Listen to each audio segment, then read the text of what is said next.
This is Lisa from Mobile Tech Review, and this is the all-new Nook, one of the silliest marketing names I've ever heard for a product. The original Nook is now called the Nook First Edition, and this one is also referred to as the Nook Simple Touch, because it's supposed to be simple to use and it has a touchscreen. It uses a technology that's similar to Sony readers, the PRS 350, 650, and the Daily Edition 950, which is there are IR sensors, infrared sensors, around the edges of the screen, so there's no touch layer on top of the e-ink display. That's good because from past experience, certainly Sony knows that adding touch layers on top of e-ink, which are known for their clarity, is disastrous. It reduces clarity and creates reflection, all that kind of thing. So awesome solution. I've always liked the touchscreen readers the best. That means the Sonys in terms of usability, but they cost about twice as much as some of the competing, or nearly twice as much as some of the competing e-ink readers that did not have touchscreens. The good news now is that we're seeing really affordable touchscreen e-ink readers.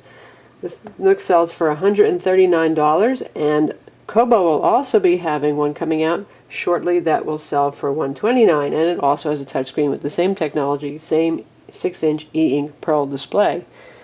Now, we don't recommend you make a buying decision based on a $10 price difference, and we will be reviewing the Kobo separately so you can make your judgments about which is better for you. One of the reasons this is called simple, besides the fact it's simple to use, is it has basic functionality. For a while we saw all sorts of functions getting crammed into these e-ink readers, MP3 players, things like that, and that is gone now. Basically, the market is going towards these guys being highly portable, small, light, and cheap, inexpensively priced. Doesn't mean they're necessarily cheaply made, though they're certainly not built like tanks like some of the old Sony readers that were all metal. So there is no MP3 player, there's not even a speaker here. There is a web browser hidden inside if you use the search function. Tap the menu and hit that search, and you could enter a URL and see a web page, and we'll show you that, but pretty much scrolling is nearly impossible, and it's not really very usable, and they don't market this as having a web browser. So this is for reading books, magazines, newspapers, and that's it. So this is a 6-inch e-ink ebook reader. It's got the new Pearl e-ink display, which offers much better contrast and is much better for low-light reading than previous generations of e-ink. It's not so much that the background is that much whiter, but the text is that much blacker, and we can say that this is certainly on par with the Kindle 3, which uses the Pearl e-ink, and the Sony PRS 650, which is Sony's competing 6-inch e-reader. They're really very similar. I wouldn't say that one has a better display over the other. They're all using basically the same display panel. So you can see here it's a grayscale device, so you can see book covers are shown here in grayscale rendering. There is no color with e-ink. And as a little backgrounder for those of you who are new to these guys, e-ink e-readers tend to have incredibly good battery life. That's because they only use power when you turn the pages, and there is no backlighting on these, so you're not using any power to backlight the display. They're very good in bright light, any place you can read a traditional book. They're great outdoors, by the pool, on vacation, that kind of thing. If you're going to read these indoors in dim lighting, you're going to need ambient light. Turn on the light in the room, or use a book light, just like a real book. Again, there is no backlighting, unlike an LCD-based reader like the Nook Color. So e-ink readers are really perfect for you novel readers, long-form kind of reading I'm talking about. Getting from page to page, you can use the page turn keys or do a swipe kind of thing, but it's not like thumbing through a reference book when you're just trying to find something. There is a search feature, however, it's very handy. So you're thinking of a line in Shakespeare and you don't want to go through all of Shakespeare's works to find it. Just like a computer, this is an awesome way to do that. Let's take a look around the Nook. It's obviously way, way smaller than the original Nook, which featured a dual screen. It had e-ink up top, first-gen e-ink, and it had a little touch screen at the bottom, so you had an indirect way of reacting. You would move things around down here to make things change up here. This does away with it because the whole thing is touch, and it's quite small. It's a bit wide. It's kind of like a fatty, but you know what? It feels really good in hand. When you get really small, it can be hard to hold on to it. It's very rubberized, so you're not going to lose grip. It's not one of those shiny consumer electronics products, and it's relatively resistant to fingerprints in terms of the back, and the front face is very resistant to fingerprints. So your power button here, which you'll probably just about never use because it automatically goes to sleep anyway, but if you want to completely power it off, you can do so here and then power it back on. A little rubber inset over here. This is not a removable cover. This is not like the last generation Nook that had swappable back covers and where you could get access to the battery. You got your micro USB slot right here for transferring books. And on each side we have page turn buttons, awesome for us lefties and us righties.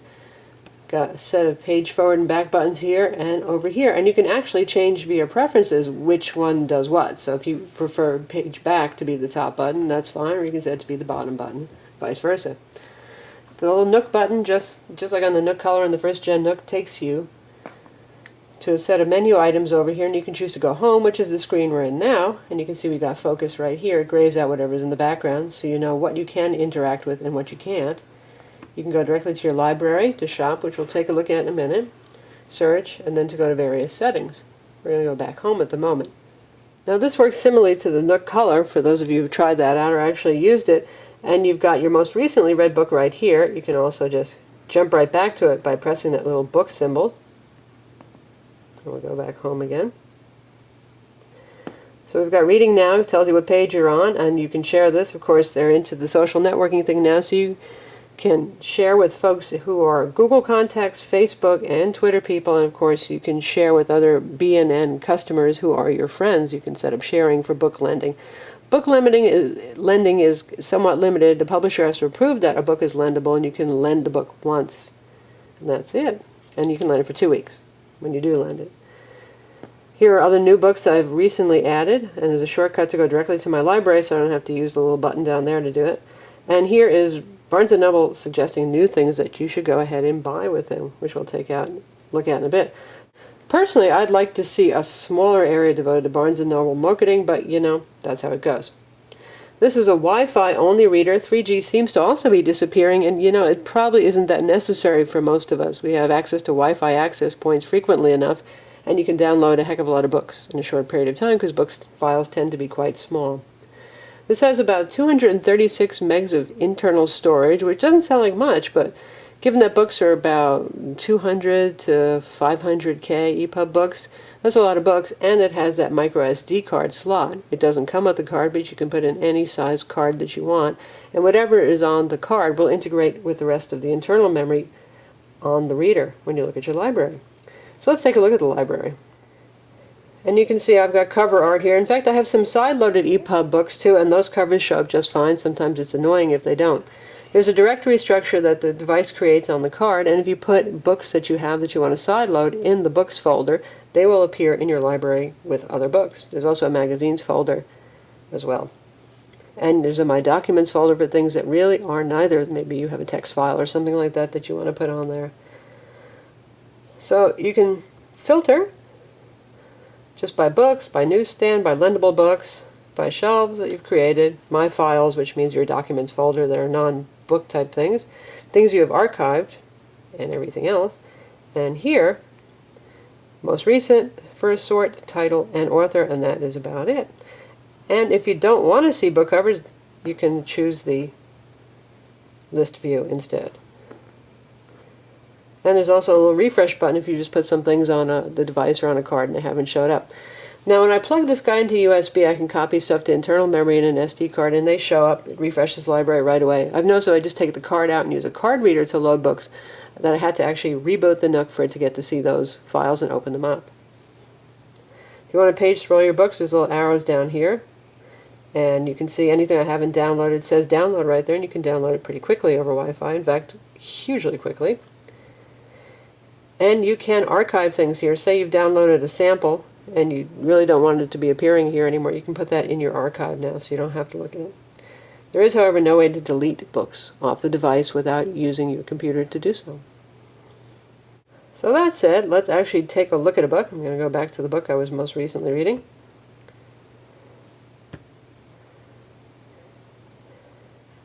And you can see page turns are pretty quick. Text is quite clear. It's really the ultimate outdoor and good light reader. And it's not tiring on the eyes the way an LCD can be. There's no backlight refresh to get you. You still will see that page blanking, but only every 6 page turns or so, because this and the Kobo are both using every 6 page refresh to redraw the eInk screen completely. That saves battery life. The drawback is sometimes you can see a little bit of artifacted leftover text in the background. It hasn't bothered me so far, but I know some of you may be bothered by that. You can see that time when I turned the page, there was no complete black refresh of the page. And it's pretty quick. You can also swipe to turn pages. And if you want to work with the book more fully, you can go here and look at the table of contents, and you can jump around, just like so. Tap in the center again. There's a find. There's a go-to function. You can use a slider or just enter the page number you want to go to. And if you want to edit text, you can see here you've got quite a few font sizes to choose from up the top here, and a nice selection of fonts. We've got 6 typefaces here, including some of my favorites, and the Amasses from the original Nook, which is a very nice semi-slab font, which means sort of bold for those of us who don't have very good eyes. You can choose your line spacing right here, and you can set your margins, or you can just tap here to go with publisher defaults as the publisher intended the book to be. I really have to say that reading on this is still a bit nicer than the Nook Color, because you get a selection of very actual book-like fonts, because this screen can render in a way that's a lot like a printed page, and you can have nice serif fonts that look very good, whereas that's not quite so doable on an LCD.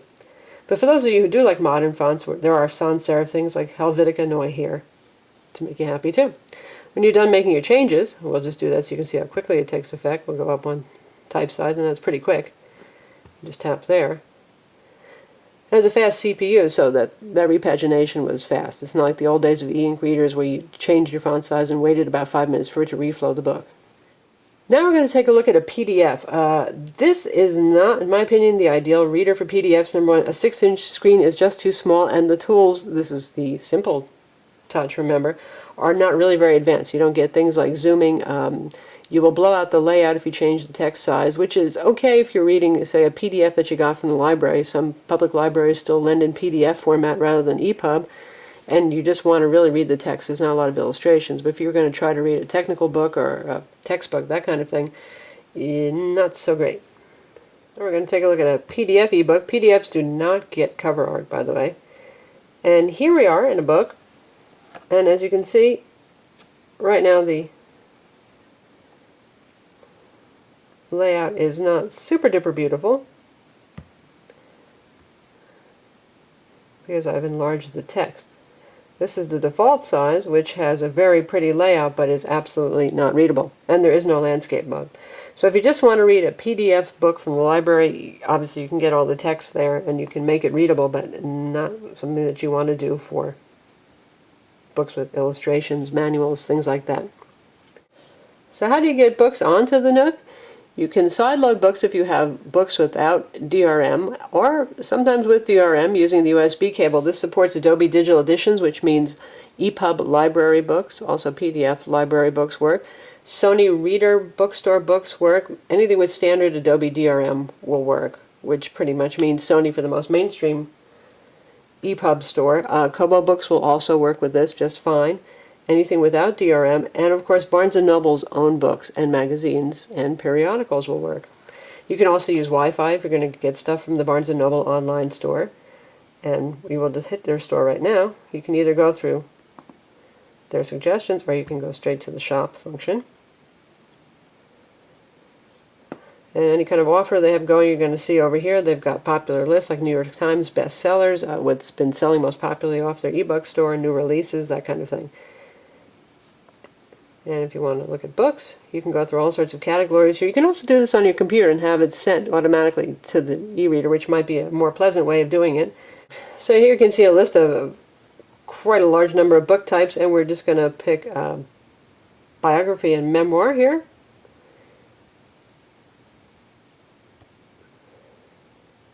And choose a subcategory, and you can see here you've got cover art style, or you can see it list view style. Might as well have cover view on, though. It's pretty pleasant, and you're using Wi-Fi, so it's all quick.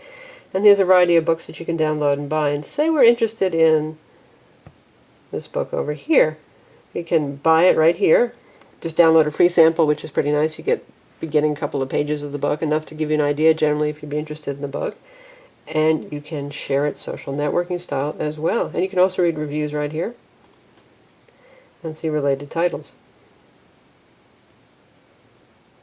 And if you change your mind, you're not interested in that book, you just hit the close box right there.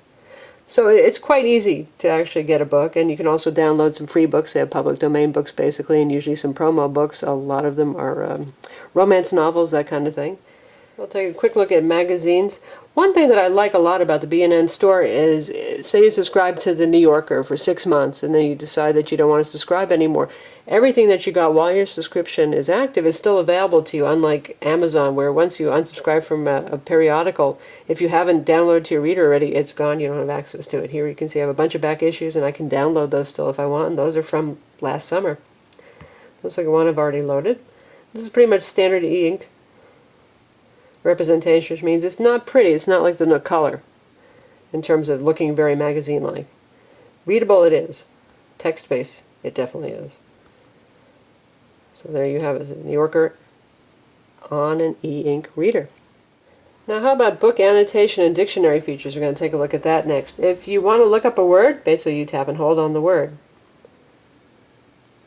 Shows up there to show you what word you've selected temporarily. You can highlight it, you can add a note pertaining to that word, or you can look it up in the dictionary, which we're going to do right now. And you've got Merriam-Webster's Collegiate Dictionary 11th edition definition right here in very large size font. And you can use the arrow keys to go through the entire definition. I wouldn't mind if that was a little bit smaller, but I guess this will work for everybody. Good eyes and bad both. So you've got your integrated dictionary right there. Now if you want to do some highlighting, again we're going to press and hold on that word, and you can see there are selection bars there, Android style, and then you can drag. So I've highlighted that whole paragraph there, and what if I want to put a highlight in? I've just done so. That easy. If I tap on it again, I can remove the highlight, or I can add a note. And here you can see the on-screen keyboard. Got the window here to see what you're typing. And you can notice that it's using partial refreshes for the e-ink. As I'm tapping on the screen, you're not seeing any ghosting, and this part of the page is not doing any refreshing, which is very nice. It's very easy on the eyes, and it's actually a very pleasant keyboard to use. Unless you're a copious note-taker, an ex-BlackBerry addict, I don't see a need for the Kindle 3's large physical keyboard at the bottom that makes the Kindle 3 bigger than this. So we're done with our note, and then you see I have a little note symbol over here, so it reminds you, and you can just tap on that to bring up the note. And you can edit it further if you wish. Let's take a quick look at the, shall we say, hidden web browser. The way you bring it up is to use search, which is really supposed to be a device search, but if you type in a URL here, you will bring up a website. And we'll visit our own website, mobiletechreview.com.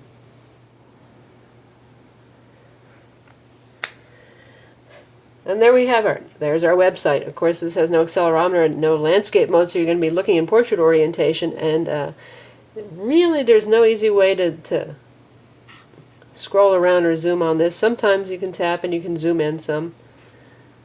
It's not the easiest thing to control, but then again, they don't advertise it as a feature, so how much can we expect? And you'll notice here there's a little favorites button. You can add whatever page you're on, and it comes pre-populated with all these: Facebook, YouTube, B&N. I think these may be left over from Nook color development, honestly. Surprised that those are even there.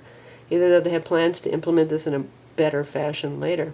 So let's compare the Nook Simple Touch, the 7.5-ounce e-ink reader, to Barnes& Noble's color offering, the $249 Nook color. Now it's interesting, it's all about where you view these things. Because we have some direct light on the Nook color right now, you notice that page background look kind of yellow, and it doesn't look as bright even though it's set to almost maximum brightness, whereas this guy looks great. Now if you move these to a darker area, then conversely the Nook color is going to start to look better, which leads into where these are best used. If you want to use an ebook reader outdoors or with bright light, or you like using book lights, that's fine with you, then obviously the cheaper, lighter, smaller standard Nook is going to be great for you. If you need to use PDFs and have pinch zooming, an actual web browser, all the apps and stuff that you can throw in one of these and turn it into a tablet, then the Nook color is more of your kind of device. This, perfect for straight reading. You just want to read novels, you don't want to do all the other stuff. This guy is great for actually maybe looking at some PDF manuals, browsing the web, and it's also good for reading in low light environments. And we'll compare the text on both of these again.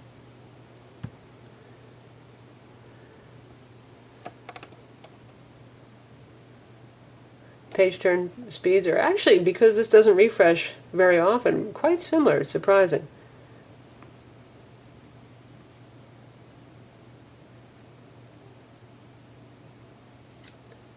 In terms of book handling features and selecting your font sizes and a variety of fonts. They're pretty much on par. Again, I like the fonts better on the Nook Simple Touch, but other than that, they're very similar. Now let's look at the two with the lighting change. Now the tables have obviously turned. We're still in the same fairly well lit room, but we've just closed some of the window blinds, and you can see the difference where now the Nook color is the one that looks bright and easy to read. We're at about 3/4 level brightness right now. It would look fine even if I dropped it. And the e-ink reader is not looking as distinct. The background is starting to get a bit gray. So there you have it. For you folks who like to read it in dark environments, there is an appeal to the LCD reader. You do have to deal with things like eye strain and perhaps some fatigue from LCD backlight. In fact, you probably noticed a little bit earlier that there was some refresh pulsing going on there at certain brightness levels, which your eye doesn't perceive, the camera does, but nonetheless perhaps does affect your eyes. One important difference between these two readers is e-ink readers have very long battery life, whereas LCD-based readers like the Nook Color don't have long battery life. They operate more like tablets. While my Nook Color tends to go for about 5 or 6 hours of use, that means actual continuous reading being turned on, not just sitting on your desk, that kind of thing. But still, 5 or 6 hours of reading. This can go for about 2 weeks, generally speaking, e-ink readers. We're still putting this one through the test, and Barnes& Noble is claiming that you can get up to 2 months, probably because they're doing that page refresh every 6 turns instead of every turn. And while that's probably wildly optimistic, it's not unusual to be able to go a couple of weeks, say even if you read an hour or 2 hours a day, on a charge with an e-ink reader. That means potentially you could go on vacation and not take your charger with you if you're only going for 5 days or a week, something like that. Also, while we have this up, you can see this picture right here is one of the screensavers. Barnes & Noble has their authors screensavers, and it's going to cycle through whichever set of screensavers you pick. So if you choose authors, you'll see a variety of different authors, and it changes every so often so it doesn't ghost too much. And they also have a set of nature screensavers. You can also connect the USB cable in the screensavers folder on the device or on your card, put the pictures of your choice on there if you want your family, friends, pets, what have you. You can have those as your screensavers too. You can configure how quickly it goes into screensaver mode to save power and to save the screen from getting ghosting images on it. You can go to 5 minutes, 15 minutes, whatever you like. So that's the new Nook Simple Touch Edition. It's available now for $139. You can get it from Barnes & Noble's website and from their stores. We like the reader a lot. It is rubbery, durable, yet light. It is very easy on the eyes. You can hold tons of books on this thing, and again, for long-form reading, it's pretty awesome. This is 1.0 firmware. It's a release device, but we notice some bugs sometimes with book sorting, and sometimes books on our card disappear and then take the card out, and then they'll reappear when you reinsert the card. But I'm sure Barnes & Noble will get those sorted out.